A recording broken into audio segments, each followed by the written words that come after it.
Good morning. Welcome back to the FloTrack podcast. My name is Lincoln Shrike. He is Gordon Mack. It is Monday, November, is it 9th? 9th. Is it the 9th, I think? Ooh, losing track. Happy to be back with you. And Gordon, I'm happy to see your face. We didn't get the pod together last week due to various oversleeping circumstances, but how are you doing? Yeah, I got to stop doing that. I've been missing this pod. I've been just, for some reason, I can't wake up in time, and then I wake up 20 minutes late, and I have to text you. I see like 4 text messages from you and Kevin, and luckily Kevin subs in for me, or you sub in for me. I apologize. So I made up for it. We did the Gordon and Corey pod on Thursday last week. You should listen to that. It's pretty cool. Corey from Miles Split breaks down all of the top recruits for this year and even next year. It's kind of talks about the interesting dynamic of what it's like to be a recruit during these times with no races and who benefits, who doesn't benefit, and how the coaches are handling it. So pretty insightful podcast. So give that a listen. And I think National Signing Day is this week, I think. Oh. So Miles was going to have all the National Signing Day content, I think, later this week. So check that out. Yeah, that'll be interesting. Obviously, we miss a big chunk of the high school season without Foot Locker or NXN, so it's a bit of a bummer. I know a lot of state championships have wrapped up, and that's kind of the end of the season for many of these high school athletes who are fortunate to have a state season. In some cases, I don't think in some certain states, they didn't have that, or they didn't have a state meet. I think that was the case in Illinois. They didn't have a state meet. So it's obviously been a strange year. But fortunately, on the college side, at least in Division I, we do have the March championships to look forward to, which are still 4+ months away. But we have a clear picture, at least, of how teams and individuals are going to get there. The NCAA released their selection criteria. Basically, in the middle of last week, we didn't quite have time to get to it on the podcast simply because of the news of Clemson cutting their program. But we'll talk about that today, how teams and individuals can expect to have their resumes analyzed. Looking forward to the March 15th National Championships in Stillwater, which it always felt a little tenuous, but I guess we can officially say it's set in stone. I mean, it's been that way for a month plus, but it was always so like back and forth. Is this going to happen? Is this not? And then it just slowly became reality. That we are going to, in fact, have cross country March 15th. We can break it down bit by bit here, but what was your reaction to the criteria that was unveiled? Any of it surprise you? Do you think it's a fair system based on the weird season we're going to be in? And I guess just additional thoughts of how teams are going to qualify for NCAAs. Well, like you said, getting this document, the official selection criteria for the 2020 D1 Cross Country Championships, is a big step forward because it confirms we're going to have a championship with no regionals. And when we're so used to the regional system, 9 regions, top 2 auto, then the whole COLA system to fill in all the at-larges, that is completely gone. And we're like, well, how do you do cross country without what we've been doing, the way we've been doing it for many years? And this is the way they decided that we're going to do it. We're going to figure out a way to do this with no regionals, with just a committee picking the best teams based off of, I guess, the eye test, right? I guess it's just going to be eye test. There's no such thing as an auto qualifier.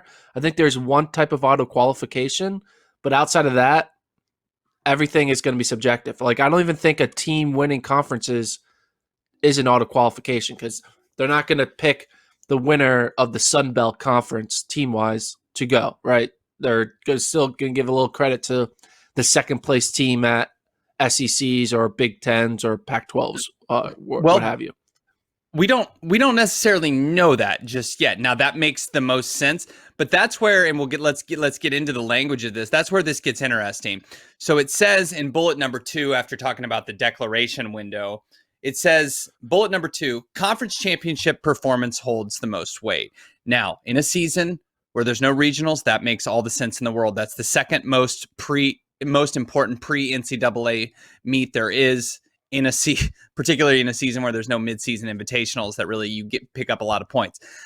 However, it doesn't give any hierarchy to the conference championships. It's not saying performance at Power 5 championships are of particular importance. Of course, we assume that's the case, but if you're saying, I know you were just throwing out an example, if you're saying, oh, it's not guaranteed that the Sun Belt champion is gonna make it. Well, when you have a line that says conference championship performance holds the most weight, if you dominate the Sun Belt, that team is going to say, we deserve to be at the NCAA championships. Now, maybe they wouldn't have a shot, or they'd be on the bubble, no pun intended, in a normal year for getting out of regionals. But in this new system, if you're saying, I just have to wonder, are teams that otherwise wouldn't really have a shot, do they have a shot by winning by virtue of winning their conference championship? They can say, we won our conference championship. What else are we supposed to do? That holds the most weight. I think cooler heads will prevail, and there will be a normal sense of like, yes, the Oregon men finished 4th at Pac-12s, but that's just a hypothetical. They haven't had a conference meet. Yes, they finished 4th at Pac-12s, but they deserve to go because they're in the Pac-12. I hope that's the case, because that would be a normal selection. That would be how we usually analyze teams, but I don't know. A lot of these lower tier schools are going to say, look at the language here. Conference performance holds the most weight. I think that's where we're going to really get into the weeds here, and it's going to be confusing. Yeah, I mean, looking at it, the criteria that they created, if they had to pick the teams today, this criteria would be ridiculous because there's just so few bullet point resume things for teams, especially teams that didn't even run. But I'm trying to think, we better hope and pray that we have some cross-pollination of interconference races, because we need more data to be able to decide and be able to prove that certain teams are frauds and certain teams are not frauds, right? Because if you're able to just go through, I mean, not to dunk on Sunbelt, but let's like bring up who won the Sunbelt. Or maybe all right, I'm not trying to be mean to Sunbelt, but South Alabama won the Sunbelt with 39 points. Let's see if South Alabama has raced at all. Okay, so they've raced multiple times this season, so they're going to disqualify themselves because it's going to have a bunch of L's at the Blazer Classic, Florida State Invite, etc. But there's going to be a team somewhere that only runs like their conference championship, right? And they don't have any other losses. So if you're, say... And you almost wonder if that's smart. Is it smart to not accumulate losses? That might be a strategy here, is just run the conference championships. Yeah. It's like, all right, we're going to go out, we're going to win our rinky-dink conference championship, and then we come out and be like, hey, we're 1-0. We're perfect. We're undefeated. And they'll be like, you gotta take us. You would think, but maybe, hopefully, there's a mind trust in this group that's gonna recognize that, like, hey, winning that conference isn't good enough. But at the same time, it is gonna be, are we gonna now be picking our 2021 field based off of, like, we know you're good without having to see it? Like, are we going to give Portland the benefit of the doubt? Because what if Portland goes out and they only run once and they get second to BYU at their conference championship, right? Yeah. Portland is Portland going to be given the benefit of the doubt because we know, like, hey, Portland's good, and they're only lost to a really good BYU team. That's what we don't know off of this. This leaves open a ton of question marks, and because this was meant to be, I assume, a reassuring guide for teams, like, do well at your conference meet and you'll be fine. But for some teams that didn't have the luxury of competing this fall and who are in a competitive conference such as the WCC, I assume Portland's been a podium team in the past. Like, they shouldn't have any problem. But this doesn't say anything about, past year's performance or the legacy of a program will impact how you do. I assume if Portland goes out and they are competitive with the reigning national champions, they'll be fine. but we just don't know that. Like, Hey, there's a lot of other teams that are going to say, well, wait a second, we won our conference and we didn't run against Portland. So how do we know we're not better? I mean, you do know that, right? You do know that Portland is better than South Alabama, but at the same time, you kind of don't, right? Just simply on the fact that if they don't have common opponents, and there is a common opponent like section written into this at the very bottom, which is a little weird that it's so low considering it's basically a big chunk of how the Colos system is designated in other seasons. It's written in there at the bottom. We'll see how that's unveiled, but it does get a little weird because you shouldn't, just because Oregon has a massive budget for track and field and cross country, if they get fifth or sixth, and they won't, but if they get fifth or sixth at the Pac-12, I don't know if that's going to be good enough in this year. Like it's weird to think about because you can't use reputation and legacy and name brand athletes just to book a trip to NCAA's this year. It doesn't work like that. but check this out. We were talking about Portland. Let's flip it around. What if it's BYU? What if BYU gets second to Portland, which could happen, right? BYU is a great team, but it could happen. Portland could just have a perfect day and lose in a dual meet style to Portland, right? So that means BYU's resume would be getting third at OSU invite, so losing to Oklahoma State and NAU, so beating really no one good. They just beat Weber State by 1 point in a dual meet this past weekend. Again, BYU didn't run Connor Mance and a few others, but hey, their A-B squad thing is not taken into account anymore. So they have a 1 point win over Weber State. And imagine if they lost to Portland. That's outrageous. Would BYU all of a sudden be like, hey, I don't know, you guys? No, really I think we would. I think we would. I mean, obviously, everyone would discredit this, and it would be stupid. We don't know. Do you have any indication of who is going to be on the committee for this? Is it NCAA people, or is it track people specifically within the NCAA? If there are such people, that's where it's a little confusing. You need experts. You don't. Yes. Yeah. Go ahead. I'm assuming that the committee is it's the is it the. I could be wrong, but I think the committee I think I heard this from someone. I'm not sure, but I think the committee has a couple cross-country people, but then a bunch of track people as well. I think it's I could be wrong. I'm just hoping that there's one cross-country person in that committee and everyone just looks to that he or she and be like, hey, what do we do? Like, what do we do that won't like piss people off? More so than any other year, it really feels like there's teams that wouldn't have had a shot to make it that have a real shot to be among that. And then on the flip side of that coin, more so than any other year, teams that are deserving to be there may be left out if for whatever reason, the teams that are really at a disadvantage, I think, are the teams that didn't get to compete in the fall. So maybe Big Ten schools, Pac-12s, other conference schools. And then if they go out in their conference meet, let's say they're not able to run that much during the earlier part of the winter, and then they go out in their conference meet and lay an egg, yikes. You're probably not running NCAAs, and maybe that's not that big of a deal for some teams. Maybe they say, well, it's okay. We're going to try to focus our attention to the indoor meet.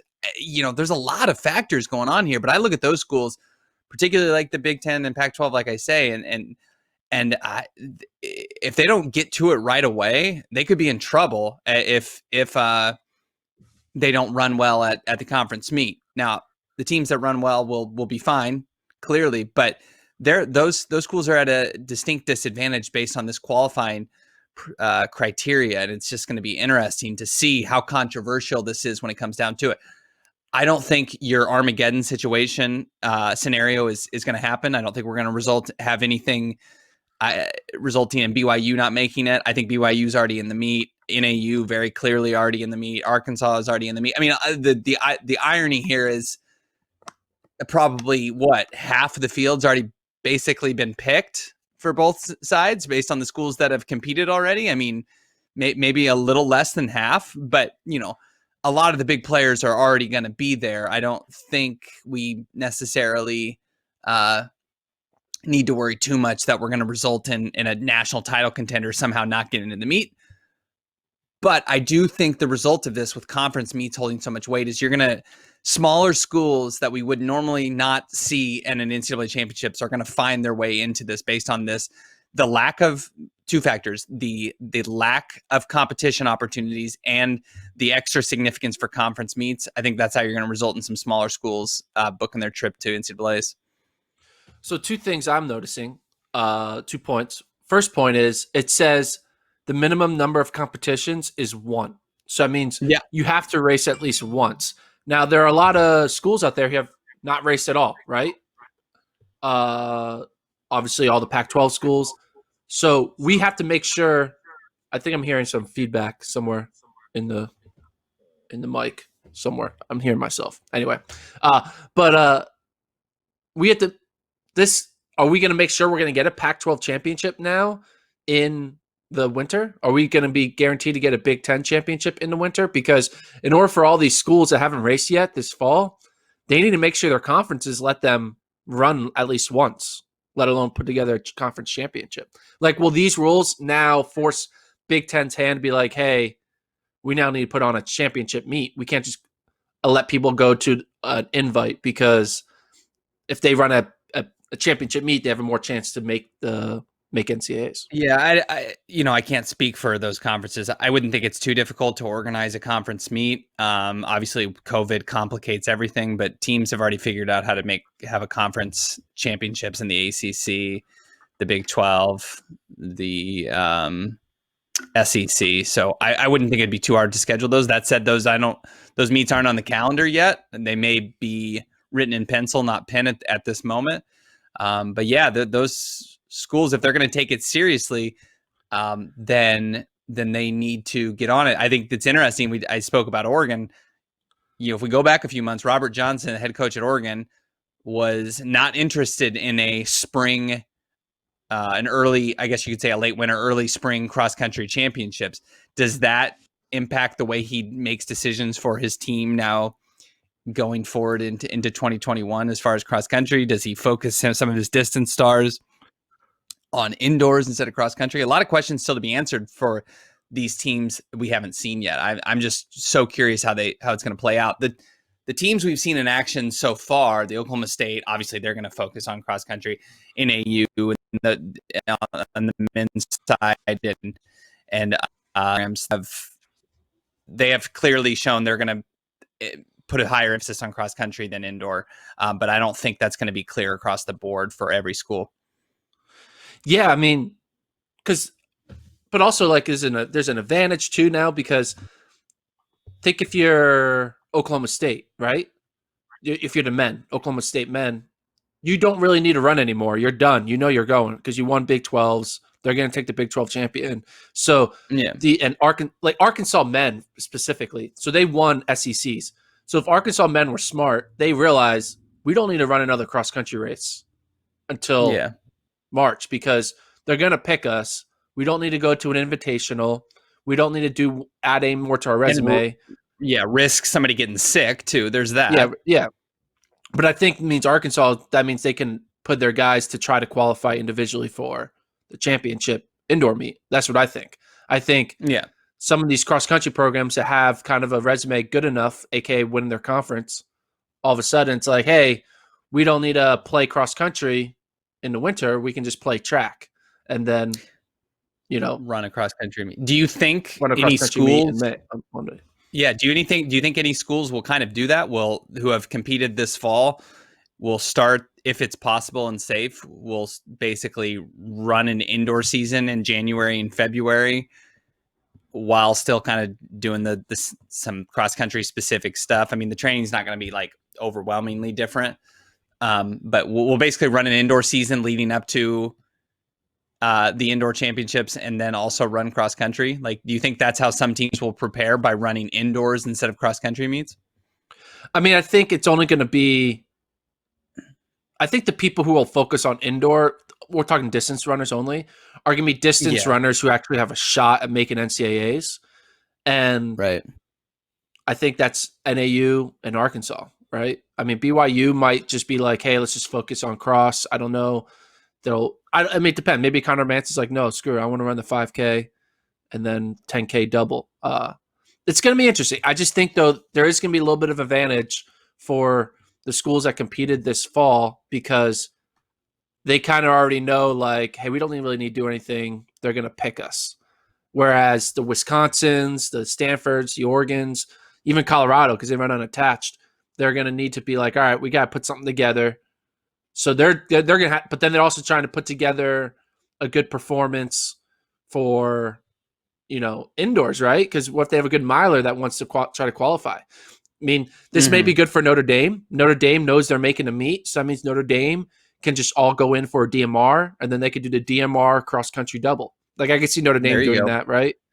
I think there's just going to be a lot of strategic moves of what to focus on based off of, it's going to be a disadvantage for the teams that haven't competed because Wisconsin is going to need to go out and get a cross-country race under their belt, whereas Arkansas does not.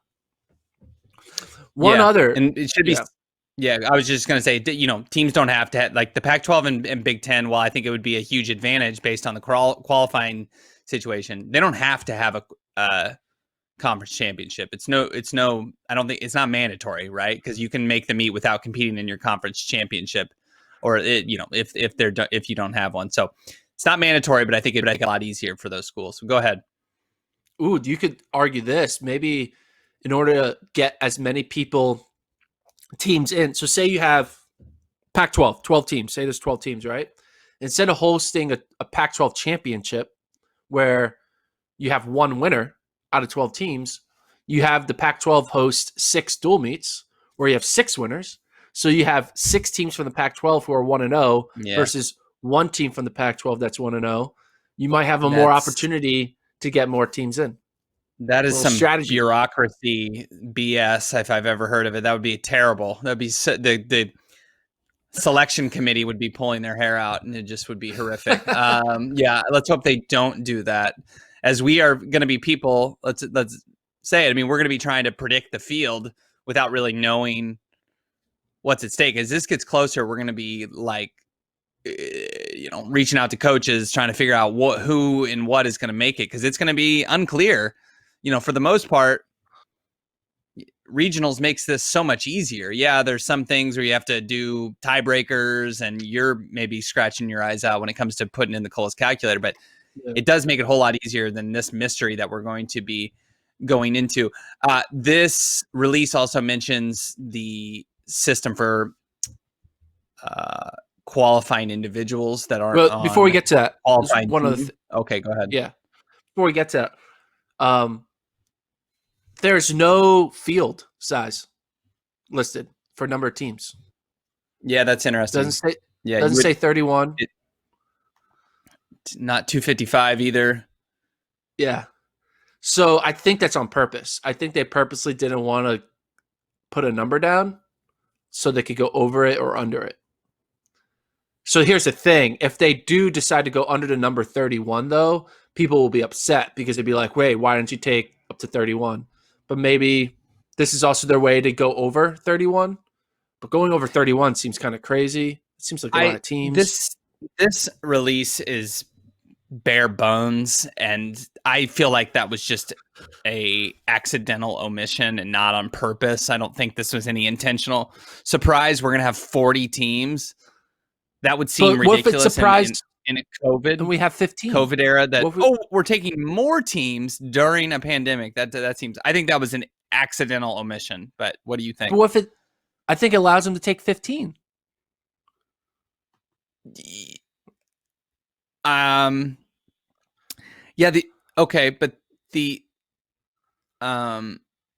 mean, they're talking about the individuals. The individual qualifiers are the same. 38 individuals qualify. I feel like that's the normal amount. It does. I would think that would have came out if they're gonna. We're literally going to take less than half of the normal team qualifiers.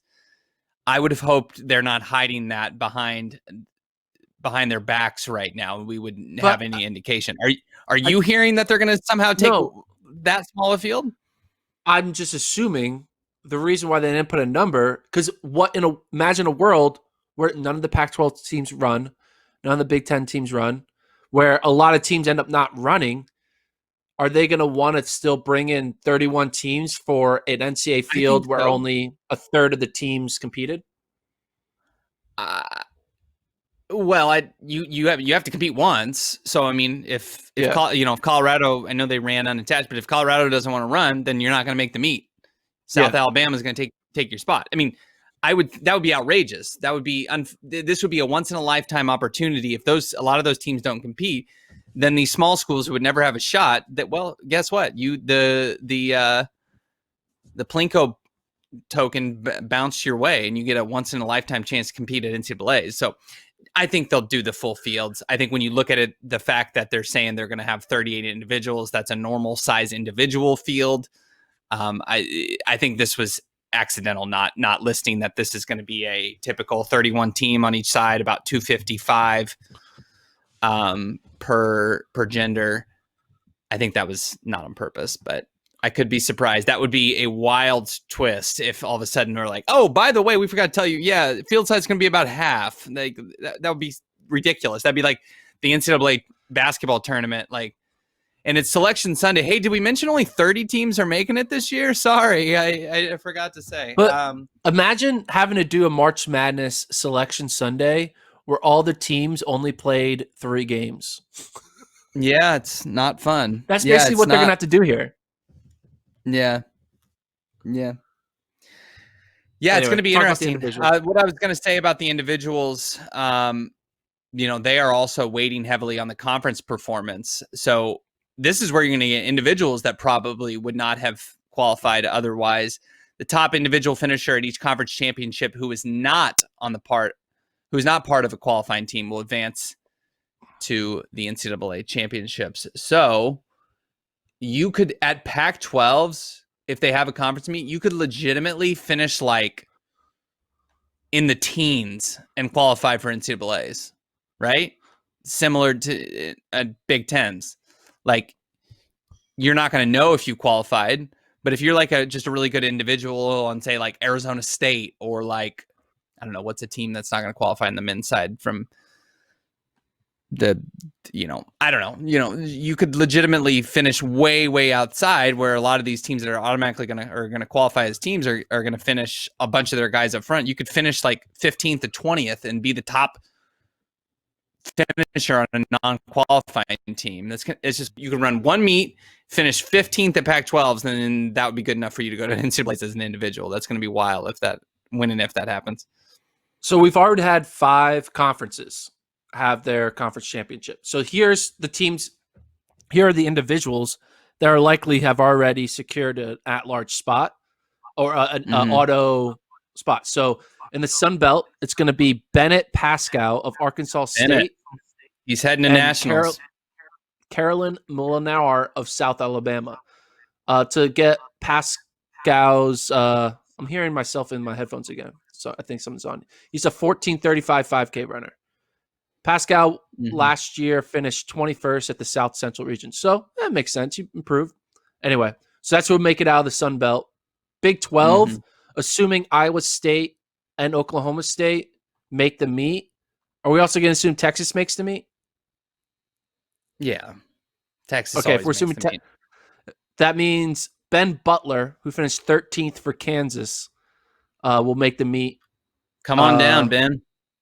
And then on the women's side, we're assuming Iowa State and Texas make the meet. Are we assuming West Virginia makes the meet? No, but maybe. Well, in this situation, Oklahoma State, Taylor Rowe, who finished second, would go because Oklahoma State finished 4th as a team. So Oklahoma State's on the bubble.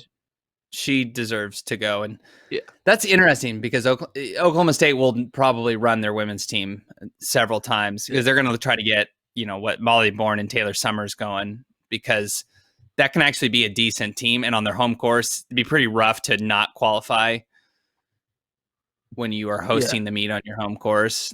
It's anyways, we'll see. But yeah, I mean, I assume Taylor Rowe, by virtue of finishing second at both the Big 12s and at the Oklahoma State champion or Invitational, has already made it. But Yeah, man, we got some people that have already booked their trips. I mean, Yeah. that's a cool SEC. thing. SEC would be Jenna Gearing of Kentucky, who finished second. So that make second at Okay. SEC is pretty good. What about the On the men? men's side, it would be Kerrion Wood of Missouri.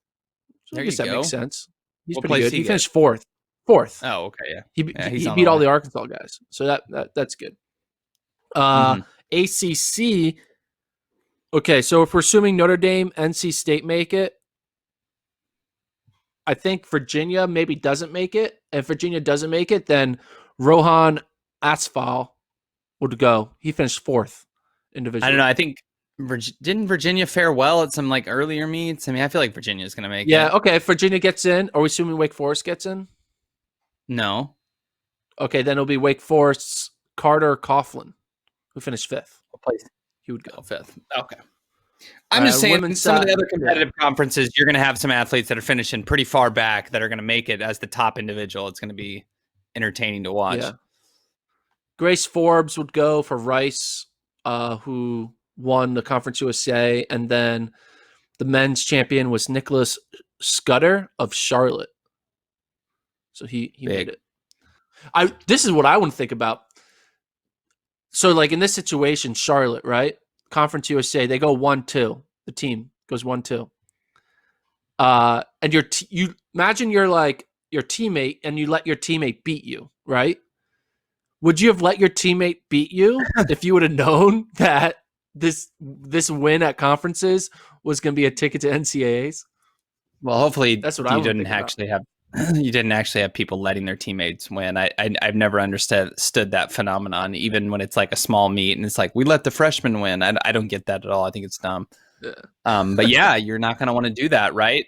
If you're finishing the top two at the conference meet, you would hope that you would have three other athletes capable of, bringing you along to have a good conference finish, but it's not always guaranteed. Yeah.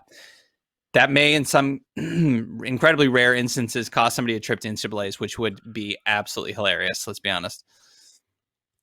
So yeah, I mean, all the stuff we're going to be hoping that we have some invitationals in the winter. I do know. Yes. I believe Florida State is going to be looking to host a couple, pre-national type meets for teams. Okay. I'm not sure if Nuttycombe will host anything because it's the Big Ten, but I think it's going to be on warmer climate schools to try to host some invitationals. Because think about it, no one's going to want to run in a Northeast regional like invite in February, right?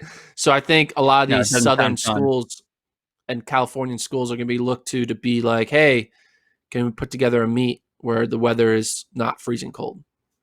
So that's going to be a factor as well. Yeah. So Excited to see it. Do you want to talk about your final installment of the COVID era cross country rankings? Oh yeah. Well, I guess they're on the site now again. Again, this is all based off of what you did in 2020 only, not what we think you can do.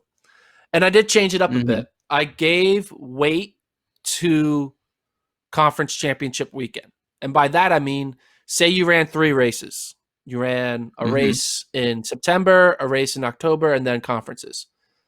I removed your September and October races from the algorithm because I want to give, if you have a bad conference meet, you're going to have a bad, that's going to stay with you. So you don't get to have like your fun dual meet in September make up for your bad conference result. So therefore, all the marks that were ran this past weekend during conference weekend count as your permanent rating mark. Therefore, team-wise, these were the team rankings. NAU back to number 1. Arkansas 2. Arkansas 2. Notre Dame 3. BYU 4. NC State 5. Oklahoma State 6. Iowa State 7. So that's the men. Thoughts? Okay. Thoughts? You get that's good, right? Normalcy has returned. Why did NAU get to leapfrog 3 teams, go from 4th to 1st? Because I started then going off. Arkansas is like a Blazer result kind of got thrown out, right? Notre Dame's result with Louisville, which was a dual meet, got thrown out where they score 15 to 50. So basically, the only results that Arkansas and Notre Dame now have are their championship performances. And while they did win, it's not like they blew away the competition with like a perfect score 15. Like Arkansas, they decided to kind of pack up and finish, all like 5, 6, 7, 8, 9. So that kind of hurt their rating a bit. So that's why. I see. Anyway. Well, but yeah, nice to see. Individually, Wesley Kiptoo back up top, which makes sense. I think he's the favorite. What are your thoughts? Yeah. Do you think Kiptoo versus Grijalva and Mance, like, do you think it's close, or do you think he's going to run away with it? I think it could be close based on the fact that he's inexperienced at this level. Literally has run 3 or 4 races. That said, though, he has been dominant in his short NCAA career, and his body of work at the junior college level was also very, very impressive. He made pretty easy work of Isai Rodriguez, who finished 4th at Nationals a couple years ago. I think we know he's going to go out really hard at Nationals. And I think, because they're in the team fight, Grijalva and Mance will probably give him a little space. And so his challenge, Kiptoo, that is, will be to hold on. And obviously a lot can change in the 4 months till Nationals. But he's definitely the real deal, the dominating the way he did at Big 12s and at the Cowboy Jamboree. And just some of the times he had at junior college, I think he's going to be a huge factor during the track season. We typically see these junior college athletes make a huge jump in track times when they come up to the NCAA level. And while we haven't had the chance to see that yet with Kiptoo, but he's running in the 1340s in junior college indoors. This guy could be running low 1320s, maybe faster when it comes to outdoors. Not looking ahead to that, but that's the type of talent he is. I think, you were talking with the coach that said he went through 3K at the Cowboy Jamboree at like low 8 minutes. I mean, that's absurd. It's a guy who's not, 8 flat. He's definitely fearless, it seems. And, people are saying he's faster or better than Edwin Kurgat, which would be quite the statement. Iowa State knows how to get transfers. They are the transfer cap. By transfer, I mean like junior college transfers, or I guess even just other transfers, because Kurgat came from Tennessee State or wherever it was. They are the king at grooming and growing transfers, and they found a very good one in Wesley Kiptoo. Yeah, I think I briefly mentioned it like randomly in the pod last week, but let's not forget Kurgat has outdoor eligibility. I confirmed with the coach he is running outdoors. So the Kurgat Kiptoo on the outdoor track is going to be like the Jenkins Cheserek, I think, potentially, that we saw a few years ago. Oh, and right now, I put the money on Kurgat and Kiptoo going 1-2 in the 5 and the 10. That's crazy. That would be very impressive. I'm not sure if that's ever happened before. You put money on that? What about Grijalva, Mance? Those guys? You don't think those guys are better? And the track? Well, we don't think Mance 743. Yeah, but like, I don't know, man. We don't know Kiptoo's pure speed yet, right? We only know him of just going for broke. But like, it's definitely not. It's in the conversation. That's all I'm saying. It's in the conversation. They're both very good, and yes, Grijalva, Cooper Tier, Mance, they're also very good as well, and they could easily win. But it is interesting to think like, hey, they got 2 very top tier guys who are going to be running outdoors together, which will be fun to watch. Mm-hmm. So, yeah, exciting stuff. Yeah, on the women's side, Mercy Chilenga finally back into the conversation. She's now ranked 3rd. She was my preseason top person, behind Orton, of course. But right now it's Orton 1, Dominique Claremont of NC State 2, Mercy Chilenga 3, Callie Logue 4. Dominique Claremont of NC State, how many people had her as NC State's top woman at the end of this season? Did you? I don't think a lot of people had her. I don't know what you're talking about. I definitely did. So, no, I'm just kidding. No, I had not heard of this athlete before. I just want to say, indicative of how much of a psychopath you are. These rankings, at least on the men's side, go 881 deep Was that necessary? It's everyone that ran, dude. Everyone that ran. 881 deep. And then on the women's side, oh my God, the women, oh my God, we almost go to the thousands on the women's side. 977. Dude, I think we everyone just confirmed that you ran, have no life. You have everyone no that life. ran got ranked. Even Elizabeth Morris, the freshman from the Virginia Military Institute, got ranked, and she is 976. Well, she's not even last. I mean, shout out to I don't want to say her name on air. You can go look at her rankings, but Elizabeth Morris not even last. I know half these names are made up, but still, for you to accumulate all these, pretty impressive. Jack Graham is last. He's from Wofford. He's a freshman. You just had to. Yeah, most of these athletes are underclassmen at the bottom. You do have a junior in there, 879 on the men's side. Let's step it up a little bit. I got a feeling these athletes in the 800s probably aren't making it to NCAAs. I think a serious glitch has happened in a new adopted system. If somebody in the 800 rankings says that'd be quite the upset. What's the chance? Has a 1 seed in the COVID rankings ever fallen to an 881 seed? Could Wesley Kiptoo drop to Jack Graham? Find out. It could happen. It could happen. Yeah. Yeah, check out the rankings. It's pretty cool. So I think I have to figure out now how we're going to change for the actual real rankings, because this was a unique way of doing it. It was all based off just 2020, no projecting, because we didn't know if we had an NCAA championship, right? That was the whole idea. Mm-hmm. We don't have an NCAA championship, so let's not project who we think the top 25 NCAA championship teams are. It was, let's just algorithmically tell you who the top 25 teams were during this crazy 4 week of racing. But now that that's over, RIP the algorithm. RIP the algorithm. Over. And now we got to get back to the real way of ranking, which is, I remember I got dunked on some internet comments when I preseason ranked Harvard like 15th. They're like, Harvard, they finished 8th in their region last year, and you have them finishing 15th at NCAAs. They went on to be a top 15 team. So sometimes I'm right. A broken clock is right twice a day. Don't you? So. Now, when can we expect your? Obviously, we haven't seen Pac-12 or Big Ten schools, but when can we expect your 2021 NCAA late winter cross country rankings? Are you going to unveil those for the new year? Like, how are we doing this? I don't know, because we also have the indoor rankings, right? We have indoor track coming. Wow. So, and then you got to combine them. Yeah.